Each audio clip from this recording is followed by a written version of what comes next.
ಹುಬ್ಬಳ್ಳಿಯಲ್ಲಿ ಸಾರ್ವಜನಿಕ ಸುರಕ್ಷತೆ ಬಲಪಡಿಸುವ ಉದ್ದೇಶದಿಂದ ಪೊಲೀಸ್ ಇಲಾಖೆಗೆ ಹೊಸ ಪೊಲೀಸ್ ಜೀಪ್ ಅನ್ನು ಅಧಿಕೃತವಾಗಿ ಹಸ್ತಾಂತರಿಸಿ ಚಾಲನೆ ನೀಡುವ ಕಾರ್ಯಕ್ರಮವನ್ನು ಆಯೋಜಿಸಲಾಗಿತ್ತು. ಶಾಸಕರಾದ ಪ್ರಸಾದ್ ಅಬ್ಬಯ್ಯ ಅಧ್ಯಕ್ಷರು, ಕರ್ನಾಟಕ ಕೊಳಚೆ ಅಭಿವೃದ್ಧಿ ಮಂಡಳಿ ಹಾಗೂ ಸ್ಥಳೀಯ ಶಾಸಕರ ಅನುದಾನದಡಿ ಈ ಹೊಸ ಜೀಪ್ ಅನ್ನು ಪೊಲೀಸ್ ಇಲಾಖೆಗೆ ನೀಡಲಾಗಿದ್ದು, ನಗರದ ಕಾನೂನು ಸುವ್ಯವಸ್ಥೆ ನಿರ್ವಹಣೆಗೆ ಇದು ಮಹತ್ವದ ಸಹಕಾರವಾಗಲಿದೆ. ಕಾರ್ಯಕ್ರಮದಲ್ಲಿ ಮಾನಿಂಗ್ ನಂದಗಾವಿ, ಡಿಸಿಪಿ ಕಾನೂನು ಮತ್ತು ಸುವ್ಯವಸ್ಥೆ ಹುಬ್ಬಳ್ಳಿ ಧಾರವಾಡ ಹಾಗೂ ರವೀಶ್ ಸಿಆರ್, ಡಿಸಿಪಿ ಅಪರಾಧ ಮತ್ತು ಸಂಚಾರ ಹುಬ್ಬಳ್ಳಿ ಧಾರವಾಡ ಪಾಲ್ಗೊಂಡು ಹೊಸ ಪೊಲೀಸ್ ಜೀಪ್ಗೆ ಅಧಿಕೃತ ಚಾಲನೆ ನೀಡಿದರು.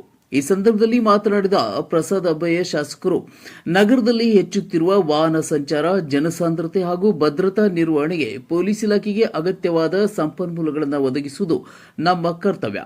ಈ ಜೀಪ್ ಸಾಮಾನ್ಯರ ಜನರ ಸುರಕ್ಷತೆಗೆ ಸಹಕಾರಿಯಾಗುತ್ತದೆ ಎಂದು ತಿಳಿಸಿದರು.